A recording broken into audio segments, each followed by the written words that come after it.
Welcome to The Wrap. I'm Marley Caden, here to take you through today's market action.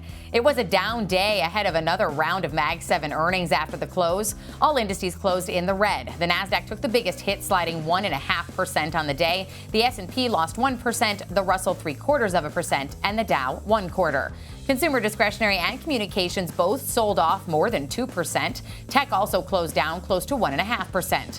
Some sectors like real estate, financials, and healthcare saw some traction higher.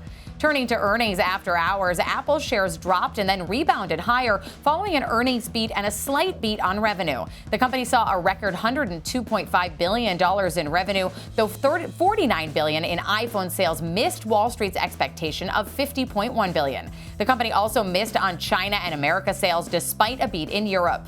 $28.8 billion in services revenue did beat $28.2 billion estimates.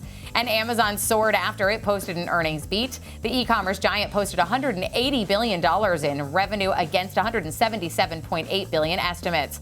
AWS Cloud grew by 20%, with Amazon CEO saying that the service, quote, is growing at a pace we haven't seen since 2022. The company expects between $206 and $213 billion in current quarter revenue, in the mid to high end of the $208.1 billion estimates. Now, we'll have more on Apple and Amazon's earnings throughout our coverage on Schwab Network tomorrow. But sticking with the Mag 7, Meta Platforms sold off 11% on the back of its earnings beat. The issue came with its 2025 capex spend that will increase between $70 to $72 billion compared to prior estimates to $66 to $72 billion. Meta also plans to notably boost its capex spend in 2026. Today, Bloomberg reported that Meta received $125 billion worth of orders in a corporate bond sale. Almost all analysts across the board lowered price targets on the stock. Oppenheimer and Benchmark issued downgrades for Meta. We'll get earnings from ExxonMobil, Chevron, and AbbVie to close out the trading week tomorrow. Core PCE, the Fed's most closely watched inflation metric, will be delayed if the government shutdown remains.